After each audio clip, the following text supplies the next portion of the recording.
Serangan Hamas pada 7 Oktober tahun 2023 merupakan serangkaian konflik berkepanjangan antara bangsa Palestina dan Yahudi. Selama beberapa dekade, media barat, akademisi, pakar militer, dan pemimpin dunia menggambarkan konflik Israel-Palestina sebagai konflik yang sulit diselesaikan, rumit, bahkan dikatakan menemui jalan buntu, alias abadi. Kenapa sampai diprediksi sebagai konflik peperangan abadi?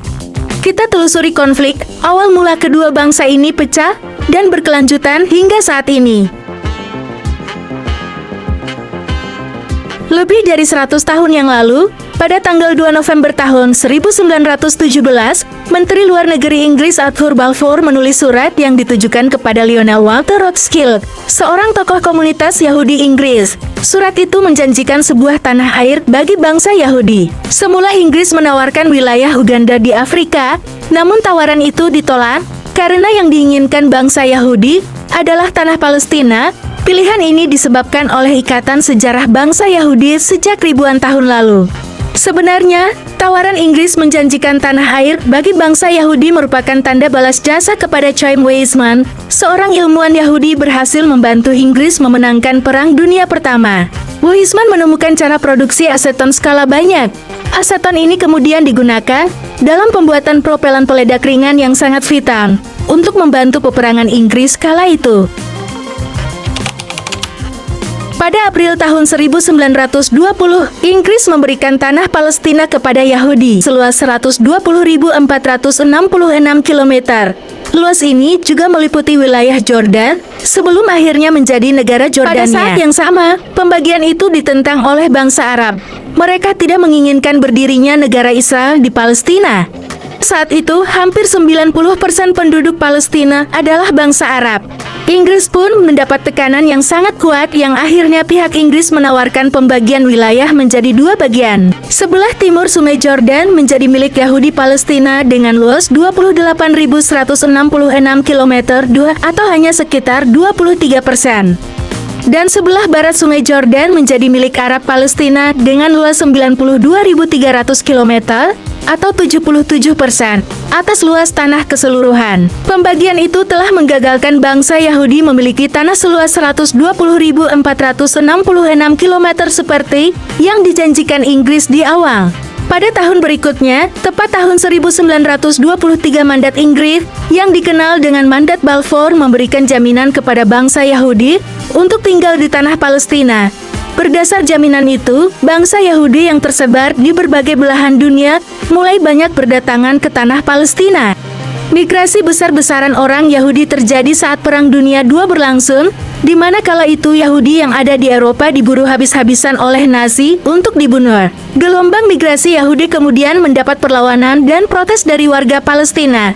Mereka khawatir akibat membludaknya migrasi orang Yahudi ini, Inggris akan kembali melakukan penyitaan tanah untuk diserahkan kepada Yahudi. Akhirnya protes itu menyebabkan pemberontakan negara-negara Arab yang berlangsung dari tahun 1936 hingga tahun 1939. Pada April tahun 1936, Komite Nasional Arab yang baru dibentuk menyerukan revolusi. Komite Nasional Arab meminta warga Palestina untuk melancarkan pemogokan umum, menahan pembayaran pajak, dan memboikot produk-produk Yahudi. Namun pemogokan yang berlangsung selama 6 bulan tersebut ditindas secara brutal oleh Inggris. Rakyat Palestina yang memprotes ditangkap, bahkan tidak segan rumahnya dihancurkan. Praktik itu akhirnya juga berlangsung pada era Israel berdiri sebagai negara. Kendati demikian, rakyat Palestina tidak gentar untuk terus melakukan perlawanan kepada Inggris dan Zionis. Fase kedua pemberontakan dimulai pada akhir tahun 1937 dan dipimpin oleh Gerakan Perlawanan Petani Palestina, menargetkan pelemahan kekuatan Inggris dan kolonialisme. Akibat dari revolusi itu, akhirnya Inggris dan PBB untuk kedua kalinya mengurangi lagi jatah wilayah untuk Yahudi. Dari 23% milik Yahudi tersebut dikurangi lagi karena wilayah itu harus dibagi dengan Arab hingga Yahudi hanya mendapat jatah 6% luas tanah dari yang semula dijanjikan seluas 120.466 km. Sementara daerah tanah Transjordan, tanah daerah warga Palestina yang semula milik orang Palestina Arab, malah dijadikan negara baru yang berbentuk kerajaan yaitu Jordania, berada di bawah pengawasan Inggris.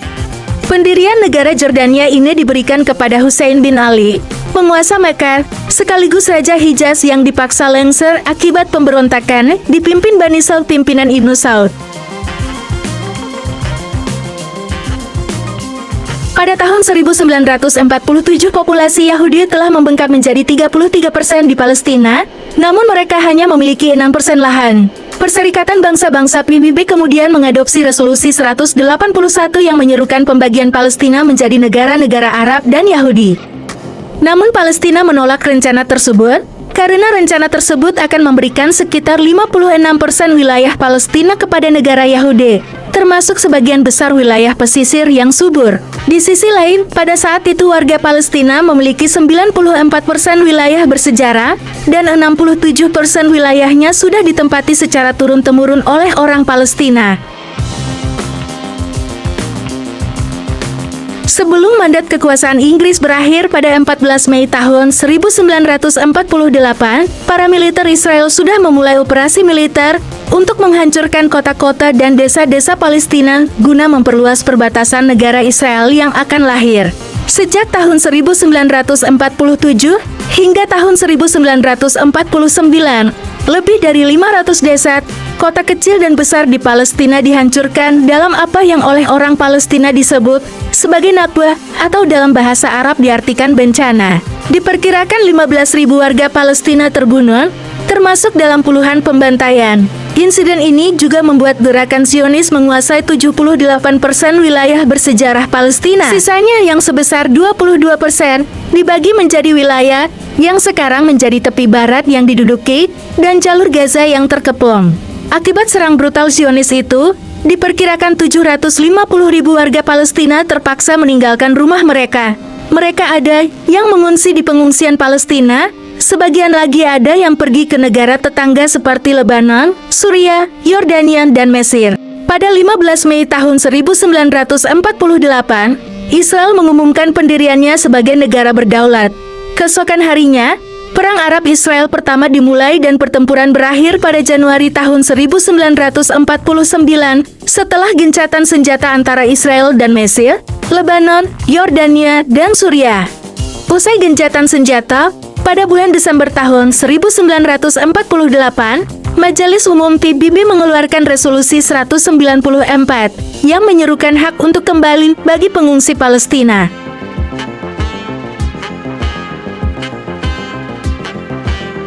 Setidaknya 150.000 warga Palestina tetap tinggal di negara Israel yang baru dibentuk. Warga Palestina itu berada dalam kontrol militer selama 20 tahun sebelum mereka akhirnya diberikan kewarganegaraan Israel. Pada waktu yang sama, Mesir mengambil alih jalur Gaza dan pada tahun 1950, Yordania memulai pemerintahan administratifnya atas tepi barat.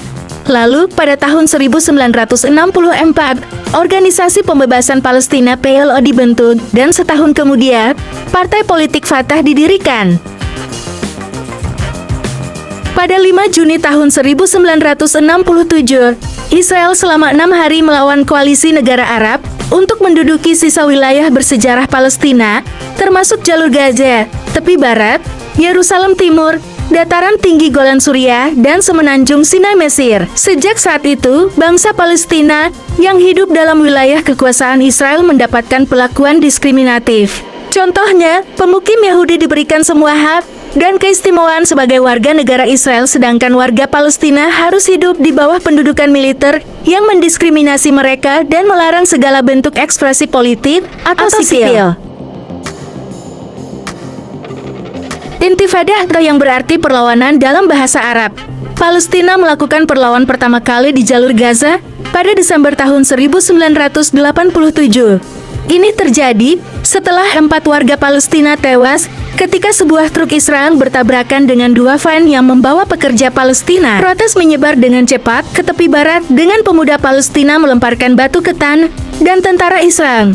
Kejadian ini kemudian melahirkan berdirinya gerakan Hamas, sebuah cabang dari Ikhwan Muslimin yang terlibat dalam perlawanan bersenjata melawan pendudukan Israel. Menteri Pertahanan Israel, Yitzhak Rabin murka atas kejadian itu. ia memerintahkan kepada para militer untuk tidak segan melakukan tindak kekerasan kepada warga Palestina. Perintah ini mencakup pembunuhan mendadak, penutupan universitas, deportasi aktivis, dan penghancuran rumah. Perlawan rakyat Palestina semakin gencar, terutama dilakukan oleh kaum muda dan diarahkan oleh Kepemimpinan Nasional Terpadu Pemberontakan, sebuah koalisi faksi politik Palestina yang berkomitmen untuk mengakhiri pendudukan Israel dan membangun kemerdekaan Palestina. Intifada ini ditandai dengan mobilisasi rakyat, protes massal, pembangkangan sipil, pemogokan yang terorganisir dengan baik, dan kerjasama komunal. Menurut Organisasi Hak Asasi Manusia Israel B'Tselem, 1070 warga Palestina dibunuh oleh pasukan Israel selama intifada, termasuk 237 anak-anak, dan lebih dari 175.000 warga Palestina ditangkap. Intifada rakyat Palestina kemudian mendorong komunitas internasional untuk mencari solusi atas konflik tersebut. Intifada berakhir dengan penandatanganan Perjanjian Oslo atau PLO pada tahun 1993 dan pembentukan Otoritas Palestina disingkat PA.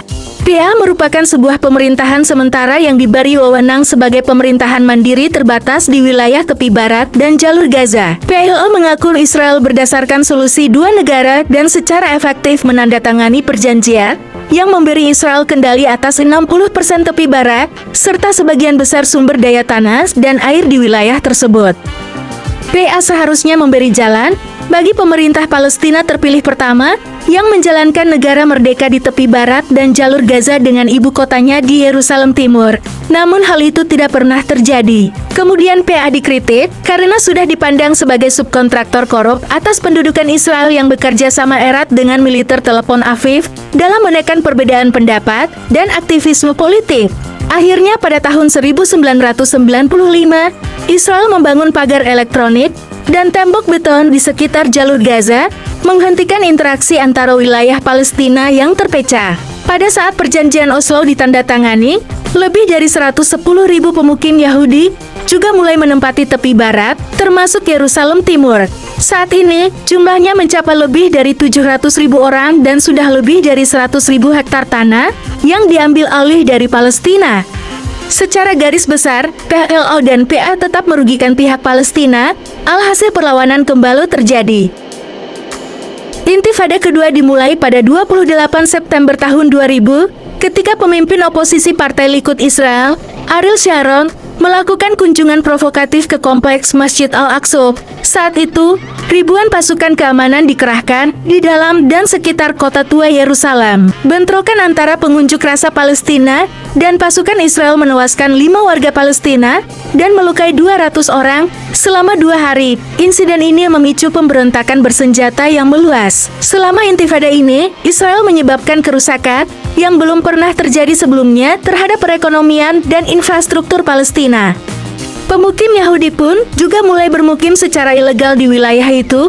Ruang bagi warga Palestina semakin menyusut karena jalan-jalan dan infrastruktur yang hanya diperuntukkan bagi pemukim Yahudi ilegal itu. Pemimpin PLO Yasser Arafat meninggal pada tahun 2004. Setahun kemudian, intifada kedua berakhir.